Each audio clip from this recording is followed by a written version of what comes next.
JJP को लेकर सूत्रों के हवाले से बड़ी जानकारी आ रही है। आपको बता दें कि फरीदाबाद से चौटाला परिवार का सदस्य ही चुनाव जो है लड़ सकता है। दिग्विजय सिंह चौटाला नहीं लड़ेंगे लोकसभा चुनाव, ये बड़ी जानकारी है सूत्रों के हवाले से। जेजेपी के 9 सीटों पर 2 से 3 नाम की पैनल तैयार हुए हैं।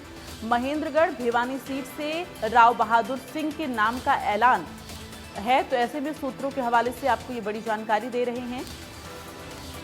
तो महेंद्रगढ़ भिवानी सीट से राव बहादुर सिंह का नाम जो है वो सामने आ रहा है, तो ये बड़ी जानकारी आप तक पहुंचा रहे हैं।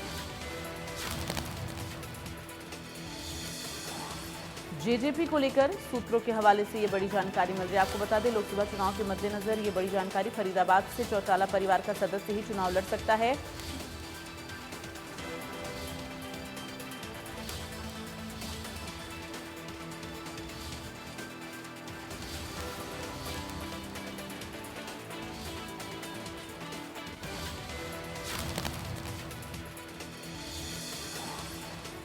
जेजेपी को लेकर सूत्रों के हवाले से बड़ी जानकारी है और फरीदाबाद से चौटाला परिवार का सदस्य ही चुनाव लड़ सकता है, ये खबर मिल रही है सूत्रों के हवाले से। दिग्विजय सिंह चौटाला फिलहाल चुनाव नहीं लड़ेंगे, ये भी बड़ी जानकारी सूत्रों के हवाले से। तो जेजेपी ने 9 सीटों पर 2 से 3 नाम का पैनल जो है वो तैयार कर लिया है, जिसमें महेंद्रगढ़ भिवानी सीट से राव बहादुर सिंह का नाम सामने आया है।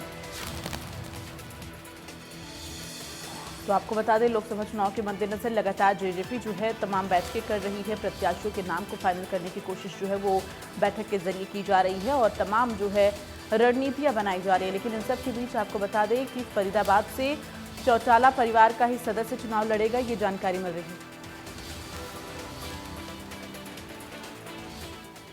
और ज्यादा जानकारी के लिए सीधे चलेंगे दीपक शर्मा, हरियाणा ब्यूरो चीफ हमारे साथ जुड़ गए हैं, सीधे उनका रुख कर लेते हैं।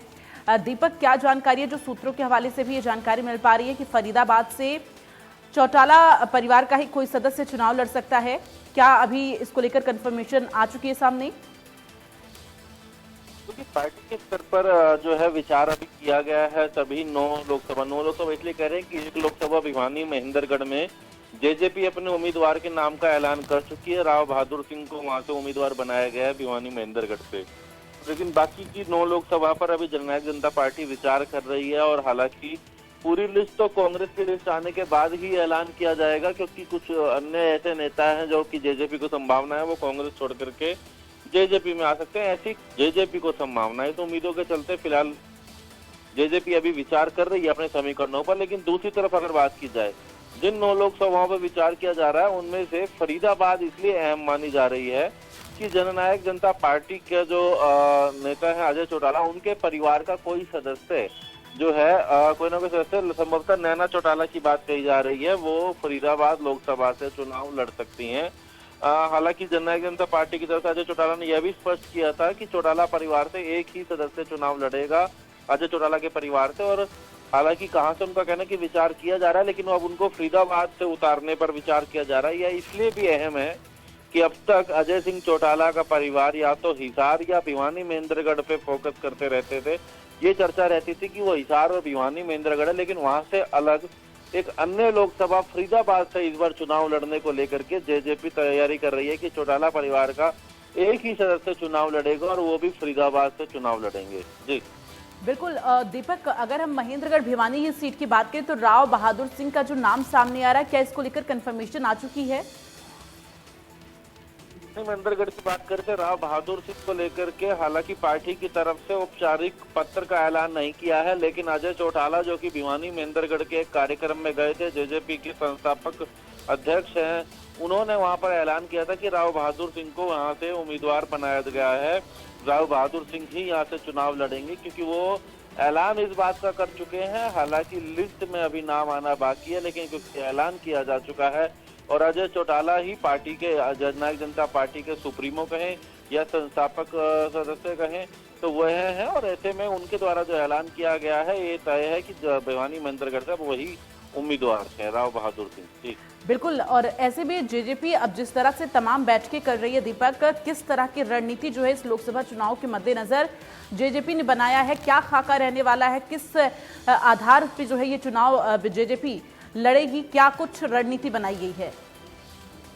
तमाम राजनीतिक दलों की बात करें तो किसी भी लोकसभा क्षेत्र में, किसी भी ऐसे क्षेत्र में सबसे जो बड़ा समीकरण होता है वो होता है जातीय समीकरण। और इसी को देख करके, हालांकि औपचारिक तौर पे इस बात को कभी कोई राजनीतिक दल नहीं कहता कि वो जातीय समीकरण के अनुसार उतारेंगे, लेकिन वास्तविकता यही है।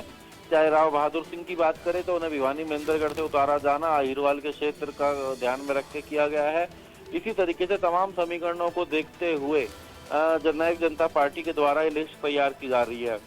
लिस्ट में अगर बात करें तो 9 लोकसभा, और क्योंकि जेजेपी के द्वारा यह ऐलान किया जा चुका है कि वे 10 की 10 लोकसभा में चुनाव लड़ेंगे। अजय चौटाला ने इस बात का अपना बयान भी जारी करा था। एक सीट पर वो अपने उम्मीदवार का नाम खुद ऐलान कर चुके हैं मौखिक तौर पर। और हालांकि बाकी 9 लोकसभा सीटों को लेकर के भी तमाम समीकरणों के अनुसार, जातीय समीकरणों के अनुसार अपना जो है पैनल बना रहे हैं। लेकिन एक बात और स्पष्ट है, ये चर्चाएं थी कि दिग्विजय चौटाला लोकसभा का चुनाव लड़ सकते हैं।